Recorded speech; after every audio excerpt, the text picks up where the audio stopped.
বাংলাদেশে ইন্ডিয়ান কিংবা নাইজেরিয়ান কোনো ব্যক্তি যদি আল্লাহু আকবার বলে কোথাও বোমা ছুড়তো বা গুলি চালাতো।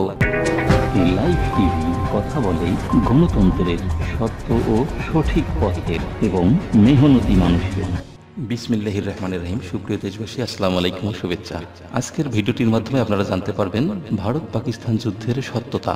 আসলে কি যুদ্ধ হতে যাচ্ছে? এর নেপথ্যে কি চলছে? ভিডিওর শুরুতেই থাকছে ঘটনার সারমর্ম। এই হামলা কে করলো?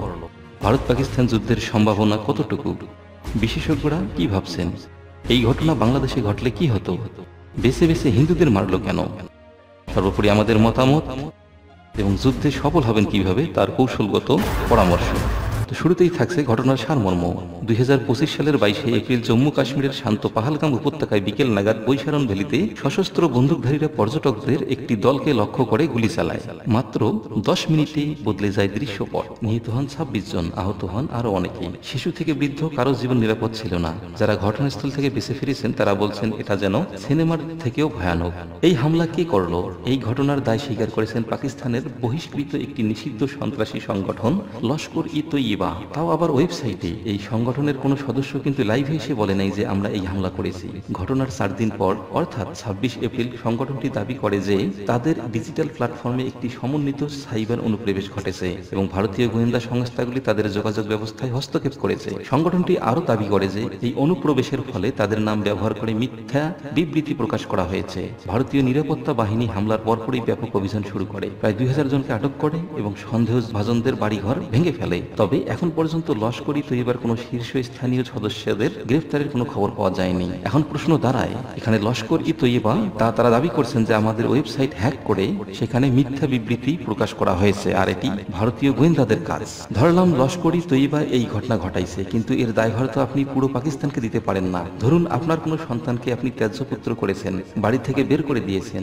সেই সন্তান যদি কোনো অপরাধ করে তার দায়ভার তো আপনি তার পিতার উপর চাপাতে পারেন না, কারণ সেই সন্তান কুলাঙ্গার বিধায় তো পিতা তাকে ত্যায্য করেছেন। তদ্রুপ লস্কর-ই-তৈয়বা তো পাকিস্তানের একটি নিষিদ্ধ সংগঠন, পাকিস্তান তাদেরকে সাপোর্ট করে না। তাহলে কিভাবে এই দায়ভার আপনি পুরো পাকিস্তানের নিরীহ জনগণের উপর চাপাতে চান? অবশ্যই এটি যৌক্তিক হবে না। বিশেষজ্ঞরা কি ভাবছেন?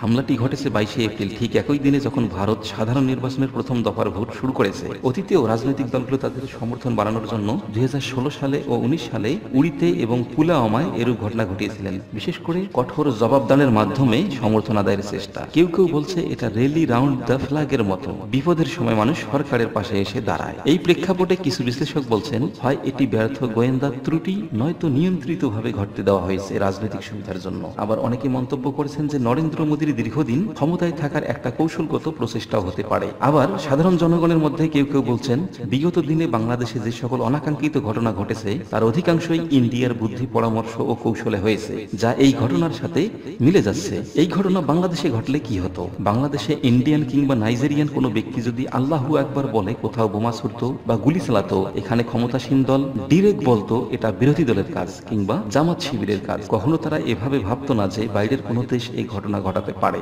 বিগত দিনে বাংলাদেশে এই ধরনের অনেক অনাকাঙ্ক্ষিত ঘটনা ঘটেছে, কিন্তু এর নেপথ্যে কারা ছিল তা এখনো অস্পষ্ট। বেছে বেছে হিন্দুদের মারলো কেন? বেছে বেছে হিন্দুদের মারলে খুব সহজেই এই দায় চলে যাবে মুসলমানদের ঘাড়ে অথবা পাকিস্তানের জঙ্গি সংগঠনের উপরে। এটাও একটি কারণ হতে পারে বলে সুশীল সমাজ মন্তব্য করছেন। ভারত পাকিস্তান যুদ্ধের সম্ভাবনা কতটুকু? বর্তমানে মিডিয়াগুলো সব জানতা হয়েছে, অথবা তারা গায়েবী খবর বলতে পারে। যেমন পাকিস্তান ভারত ইস্যুকে কেন্দ্র করে তারা বলছে এই যুদ্ধে কে জয়ী হবে, কোন কোন দেশ কার পক্ষ নেবে। এক কথায় যুদ্ধ শুরু হতে না হতেই এরা ভবিষ্যদ্বাণী করা শেষ। ইউক্রেন রাশিয়ার যুদ্ধকে কেন্দ্র করেও তারা এমন বার্তা বলেছিল। এগুলোতে কান দিবেন না। আসল সত্যটা জানুন, ভারত পাকিস্তানের মধ্যে যুদ্ধ হওয়ার কোনো সম্ভাবনা নেই। এই সত্য ও সভ্য যুগে এখন সব মানুষই বাস্তববাদী এবং দূরদর্শী সম্পূর্ণ, কারণ তারা ভালোভাবেই জানে যে এটা কোনো রাজনৈতিক ইস্যুও হতে পারে, কেননা এখানে উপযুক্ত প্রমাণ স্পষ্ট। এখন প্রশ্ন হলো, তাহলে ড্রোন হামলা হচ্ছে কেন? উত্তর, এটাকে যুদ্ধ বলে না, এটাকে বলে প্র্যাকটিস অফ ওয়ার।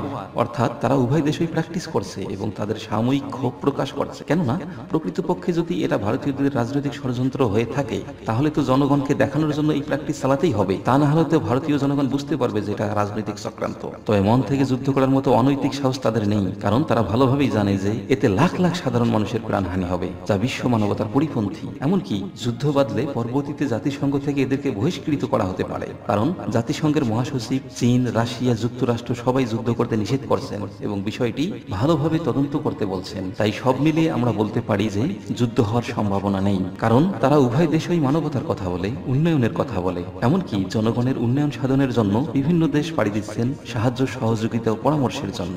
সেখানে নিজের ধ্বংস অবশ্যই তারা কাম্য করবে না। আমাদের মতামত, সবশেষে আমাদের মতামত হলো যুদ্ধ কখনোই কোনো দেশের জন্য শান্তি বয়ে আনতে পারে না।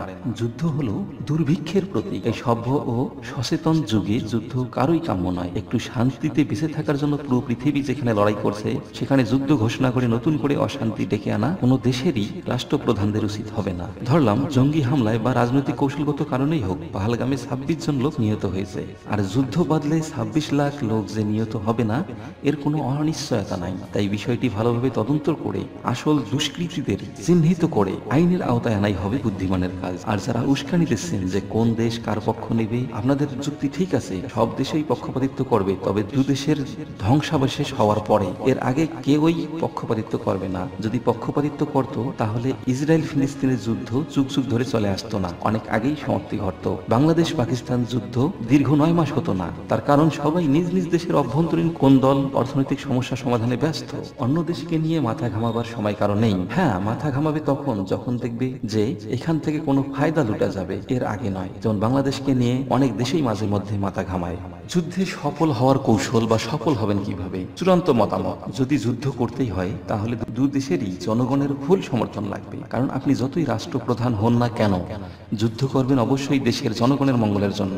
তাহলে সেখানে জনগণের স্বতঃস্ফূর্ত অংশগ্রহণ নিশ্চিত করতে হবে, তা না হলে যুদ্ধে জিততে পারবেন না। জনগণ যদি যুদ্ধ করতে রাজি হয় এবং তারা যদি বলে যে 26 জনের বিনিময়ে আরো 26 লাখ জীবন দিব, তাহলে যুদ্ধ ঘোষণা করেন, তাহলে সফল হবেন। তাই যুদ্ধের আগে দেশের জনগণের সাথে মত বিনিময় করুন। জনগণ যুদ্ধ চায় নাকি ঘটনার উপযুক্ত প্রমাণ চায়। যুদ্ধের আগে ইন্ডিয়াকে আমি ব্যক্তিগতভাবে পরামর্শ দিব, সেটা হলো, ধরে নিলাম কঠিন নিরাপত্তা বেষ্টনী অতিক্রম করে পাকিস্তানের বহিষ্কৃত অতি সামান্য একটি জঙ্গি সংগঠন যদি এরকম ঘটনা ঘটাতে পারে, তাহলে পুরো পাকিস্তান একটি বৃহৎ শক্তি, এমনকি পারমাণবিক শক্তিতেও আগের তুলনায় তারা অনেক এগিয়ে। তাহলে কিভাবে সম্ভব? এরূপ দূরদর্শী চিন্তা করলে যুদ্ধের আগেই হেরে না গিয়ে আসল ঘটনা উদ্ঘাটন করা যৌক্তিক বলে আমি মনে করি। এছাড়াও এই যুদ্ধ শুধু ভারত আর পাকিস্তানের ক্ষতি বয়ে আনবে না, পুরো দক্ষিণ এশিয়ার ক্ষতি সাধিত হবে, যা আগামী 100 বছরেও পূরণ হবে না। তাই যুদ্ধ যদি করতে হয় অন্যায়ের বিরুদ্ধে করুন, দুষ্কৃতিকারীর বিরুদ্ধে করুন, কোনো দেশের বিরুদ্ধে নয়। প্রতিটি দেশকেই বলবো প্রতিহিংসায় লিপ্ত না হয়ে সমস্যাগুলো সমাধানে একে অপরের সহায়ক হন। ধন্যবাদ। যারা এতক্ষণ আমার এই অতি নগণ্য কথাগুলো শুনলেন, তাদের জন্য আন্তরিকভাবে অভিনন্দন ও ভালোবাসা রইল। আসুন আমরা একসঙ্গে বলি, যুদ্ধ যদি করতে হয় কোনো দেশের বিরুদ্ধে নয়, অন্যায় ও দুষ্কৃতিকারীর বিরুদ্ধে হবে ইনশাআল্লাহ। আল্লাহ হাফেজ।